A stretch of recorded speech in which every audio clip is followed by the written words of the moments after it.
दुनिया की जदीद तारीख में दो वड्डे इंसानी अलमीए वापरे ने, एक होलोकॉस्ट ते दूजा हिरोशिमा ते नागासाकी। ते दुनिया ते खास कर जिन्हां कौमां ते मुल्कां नाल ये हादसे वापरे वो इन्हां नूं भुल्लण नूं उक्का तैयार नहीं है। पर मेरे नेड़े जदीद इंसानी तारीख का सब तो वड्डा इंसानी अलमीआ साडे अपने पंजाब विच वापरिया, पर जिन्हों कोई याद करने नूं तैयार नहीं है। दुनिया दीयां कौमां अपने दिनां नूं, अपने शहीदां नूं, अपने कौमी जिहड़े नैशनल ट्रेजडीज़ ने उन्हां नूं याद करन लई हर वेले कोई ना कोई बहाना लभदी रहिंदी है ते उन्हां तों सबक सीखण ते अगे अपने आप नूं संभालण दे यतन करदी रहिंदी है।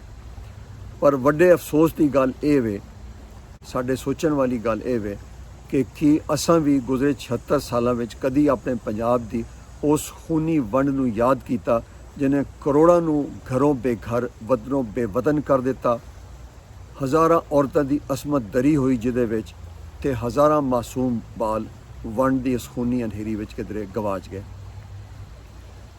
कि सानू कदी कि असी कदी एक बारी भी भुल के इन्हां नूं याद करन लई किधरे इकट्ठे होए। अमृता प्रीतम मगरों पंजाब दा मरसिया कहना ते वारिस शाह नूं कूकना ते पंजाब दी वंड दे शहीदां नूं याद करना ते जान वालियां दे वारसां नूं उस दिहाड़े पुरसा देना कि सानू कदी याद रहा।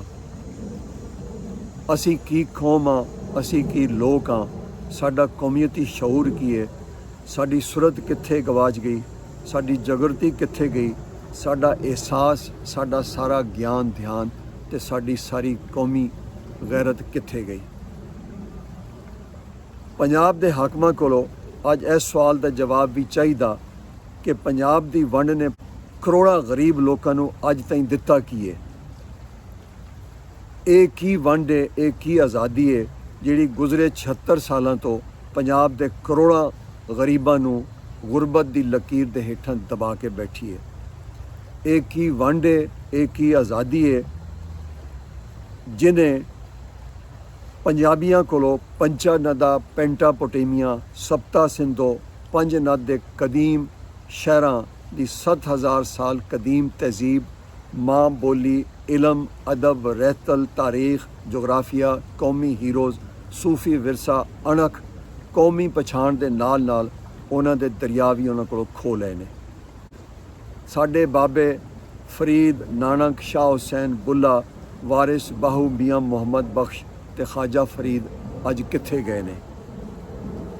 एक खौफनाक हकीकत है ते कानून शिकनी, आइन शिकनी ते इंसानी हकों की खिलाफ वर्जी की हद है कि पंजाब विच वंड दे 76 साल मगरों भी माँ बोली विच तालीम देन वाला एक भी सरकारी या गैर सरकारी स्कूल, कॉलेज ते यूनीवर्सिटी पंजाब हुकूमत ने अज तक नहीं बनन दिता।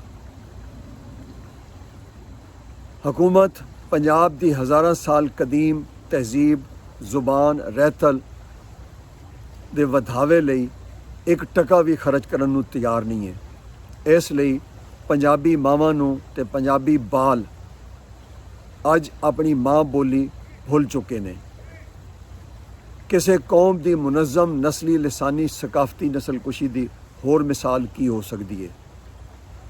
ते रहे खए पंजाब नूं हवसे इकतदार विच अन्ने होए ये झूठे पंजाबी हाकम अज एक बारी फिर मुकान लई, सरंडर करन लई एक दूजे तो अगां वध के हड़के होए फिरदे ने।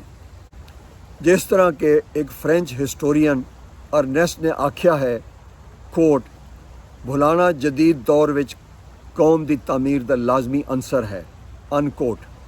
यानी एक सब कुछ सोच समझ के किया जा रहा है कि पंजाब दे लोग पंजाब की खूनी वंड नूं भुल जान। कि वंड विच लखां पंजाबियों के कतलाम ते तबादला आबादी विच होण वाली पंजाब की तबाही जिहदी जिम्मेदारी कुल्ली तौर पर बरतानवी सरकार उत्ते हुंदी है, असीं इनू इन्नी आसानी नाल भुल जाइए। मेरा ख्याल है कि ये कदी नहीं हो सकता। असी पंजाब की वंड नूं कदी नहीं भुल सकते। मैनू असल विच इस गल की फिक्र सी कि जे असी बतौर कौम अपनी धरती माँ, अपने पुरखां दे देश कदीम पंजाब की खूनी वंड वेले ਵਾਪਰਨ ਵਾਲੇ ਇਸ ਅਜ਼ੀਮ ਇਨਸਾਨੀ ਅਲਮੀਆਂ ਨੂੰ ਜੇ ਭੁੱਲ ਗਏ ਤੇ ਸਾਡਾ ਨਾਂ ਨਿਸ਼ਾਨ ਵੀ ਮਿਟ ਜਾਣਾ ਹੈ। ਇਸ ਲਈ ਮੈਂ ਆਪਣੇ ਸਾਥੀਆਂ ਦੇ ਨਾਲ ਰਲ ਕੇ 17 ਅਗਸਤ ਨੂੰ ਪੰਜਾਬ ਦੀ ਵੰਡ ਸਾਨੂੰ ਯਾਦ ਹੈ 17 ਅਗਸਤ remembering the partition of Punjab Lahore conference 2023 ਦਾ ਪ੍ਰਬੰਧ ਕੀਤਾ ਤੇ ਕਾਨਫਰੰਸ ਕਰਵਾਉਣ ਦਾ ਫੈਸਲਾ ਕੀਤਾ। 17 ਅਗਸਤ ਵਾਲੇ ਦਿਨ ਨੂੰ 76 ਸਾਲ ਪਹਿਲਾਂ ਪੰਜਾਬ ਦੀ ਵੰਡ ਵਿੱਚ ਸ਼ਹੀਦ ਹੋਣ ਵਾਲੇ 10 ਲੱਖ ਪੰਜਾਬੀਆਂ ਨੂੰ ਯਾਦ ਕਰਨ ਲਈ 17 ਅਗਸਤ ਦੇ ਦਿਨ ਨੂੰ ਯੌਮ ਸ਼ੁਹਦਾਏ ਪੰਜਾਬ ਜਾਂ ਪੰਜਾਬ ਦੀ ਸ਼ਹੀਦਾਂ ਦੇ ਦਿਨ ਦੇ ਤੌਰ ਤੇ ਮਨਾਉਣ ਦਾ ਫੈਸਲਾ ਕੀਤਾ।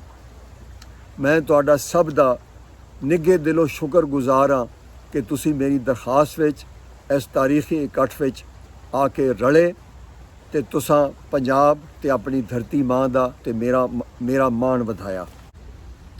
ਅੱਜ ਤੋਂ ਠੀਕ 76 ਸਾਲ ਪਹਿਲਾਂ 17 ਅਗਸਤ 1947 ਨੂੰ ਪੰਜਾਬ ਦੀ ਹੋਣ ਵਾਲੀ ਖੂਨੀ ਵੰਡ ਤੇ ਇਸ ਵੰਡ ਵਿੱਚ ਸ਼ਹੀਦ ਹੋਣ ਵਾਲੇ 10 ਲੱਖ ਮਾਸੂਮ ਪੰਜਾਬੀਆਂ ਨੂੰ ਯਾਦ ਕਰਦਿਆਂ ਮੈਂ ਦੁਆ ਕਰ ਰਿਹਾ ਕਿ ਰੱਬ ਪੰਜਾਬ ਤੇ 5 ਦਰਿਆਵਾਂ ਦੀ ਧਰਤੀ ਉੱਤੇ ਹਮੇਸ਼ਾ ਪਿਆਰ, ਮੁਹੱਬਤ, ਭਾਈਚਾਰੇ, ਬਰਾਬਰੀ, ਹੱਕ, ਸੱਚ, ਬਰਦਾਸ਼ਤ, ਤਰੱਕੀ, ਅਮਨ ਤੇ ਇਨਸਾਫ ਦੇ ਦੀਵੇ ਬਲਦੇ ਰੱਖੇ, ਜਿਨ੍ਹਾਂ ਦੀ ਰੋਸ਼ਨਾਈ ਨਾਲ ਕੁੱਲ ਆਲਮ ਹਮੇਸ਼ਾ ਰੋਸ਼ਨ ਰਵੇ।